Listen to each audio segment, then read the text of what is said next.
Ladies and gentlemen, what's up Rwanda, what's up Kigali, my name is Vincent.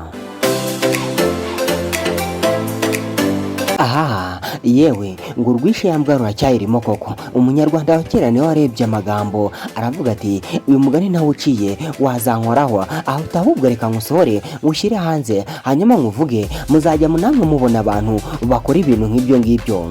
Uwitwa Yampano nyuma yuko avuye mu gihugu cy'u Rwanda kubera ngo amashusho ye yari yasakaye akabeshyira n'abantu ngo bashakaje amashusho yiwe arimo arasambana n'umugore, none ubu ngubu kari mu Bubiligi akaba yongeye gushyira hanze amashusho. Ibi byatewe n'iki? Ibi yabikoreshejwe n'iki?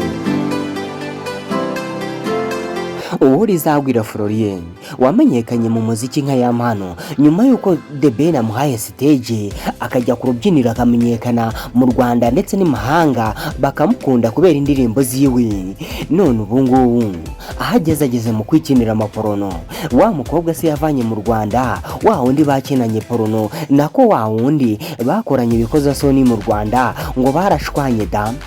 Barashwanye none yari ari muri hoteli agaragaza amashusho yambaye ubusa ari kumwe n'undi mukobwa, n'ubundi nabwo bari gukora bya bindi bakoraga ubwo bari mu gihugu cy'u Rwanda. Ubu ngubu se koko ubu se wa mukobwa arabyifata mate uko banashwanye batakiri kumwe? Ubu ngubu koko ari kurira ameze ate? Ubu ngubu ameze ate? Amerewe ate nyuma yo kubona amashusho nk'aya ngaya yarashwanye nawe akaba yafashe undi mukobwa nawe akamushira ku mbuga nkoranyambaga? Nyagasani,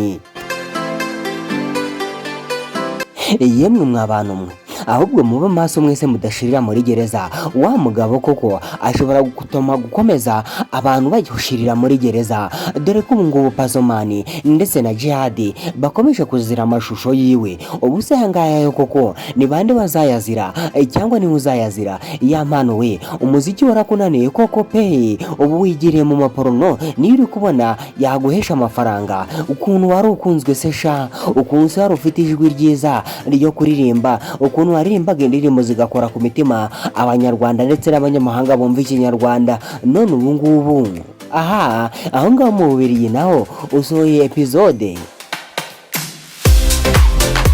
Nyamano mu kuva mu Rwanda yanditse amagambo ku mbuga nkoranyambaga, amagambo akomeye, amagambo arimo akantu twakita ko kwigisha ariko nanone ukirinda abantu. Amagambo yari yanditse yararimo amagambo avuga ati n'umwanzi wanjye naramubonye, ati sinkomeza kugumana n'abanzi banjye, atereka nigendere. Yarambutse aragenda ajya imahanga. Ejo bundi ku itariki ya mbere avuga ko yashimye Imana yuko umwaka urangiye amahoro, mbere yuko yashobora no kujya kwiyahura akagwa mu ruzi cyangwa se akiyahuza ibindi bintu akava ku isi. Ati Imana yarandinze umwaka ndawusoza, ati nubwo utarunyoroheye.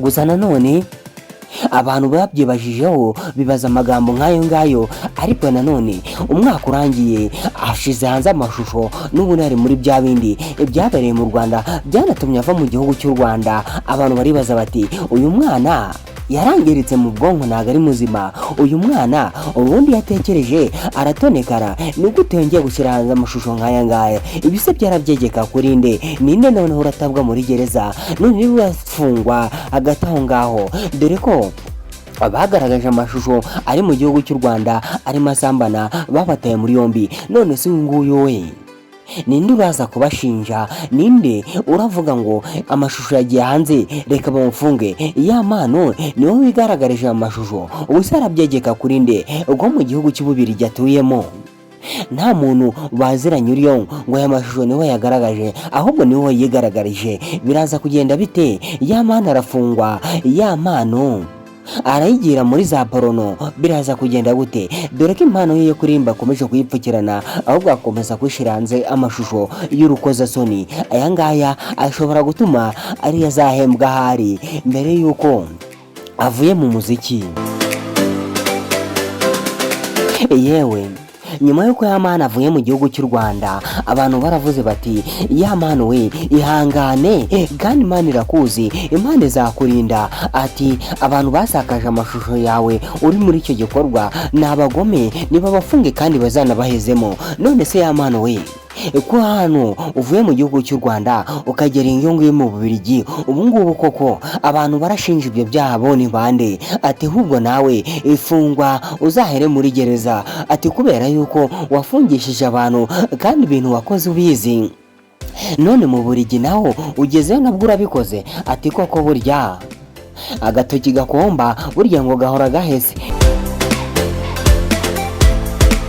Ati umuziki urakunaniye koko wigereye muri pornography, ati ahubwo bigaragaze ujye gushaka simbi agutangiza umwuga, akwigisha uburyo bikorwa, umuha amafaranga, hanyuma dutangire agushakira abantu muri bukorane. Ati nawe byo muziki wo mu Rwanda byo byarakurambiye byarakunaniye, ati ibi bintu uri gukora ariko uzabyicuza mu buzima bwawe bwose. Reba umukobwa mwasambanye ukabishira ku mashusho bikagaragara ku mbuga nkoranyambaga zigiye zitandukanye, none ubu ngubu urongeye nyuma yo gushwana nawe n'uwundi mukundanye nawe urabimukoze. Ubusaba abakobwa koko nimukomeza gushwana bazabona abagabo, ubusaba abakobwa koko nibazababona amashusho yabo ku mbuga nkoranyambaga bari kumwe n'abagabo babo, aho ngaho bazashobokanara. Aha reka nicecekere, ahubwo reka no kugucira urubanza, ahubwo nkubwira uti isubireho ibyo bintu uri mu byihorere, cyangwa se ugaragaza uruhande ubogamiyemo, niba ari porno ugiye kwikinira nabwo tubimenye. Aha yemwe ibya yamano ntitwabivuga ngo tuzabirangize, uretse gukomeza kureba ama episode y'uyu mugabo Yampano ari gukomeza gushyira hanze abakobwa yakundanye nabo ndetse n'abari gukundana nabo ngubu, akabatamaza akabashyira ku karubanda, ariko nanone hadashira n'iminsi mikeya bakongera bagashwana, agafata abandi nabo akabashyira ku karubanda. Ubusibu koko aba bakobwa. Aha reka nicecekere da, nawe uri kugenda ubibona ku mbuga nkoranyambaga, ahubwo reka nkwisabire kunshyigikira kandi kuri buto subscribe kugira ngo amakuru n'ibiganiro nzajya nkora bizajye bikugera mu wa mbere utiriwe bishakisha. Ugomeza kugira ibihe byiza kandi ugubwe neza, ndagushimiye.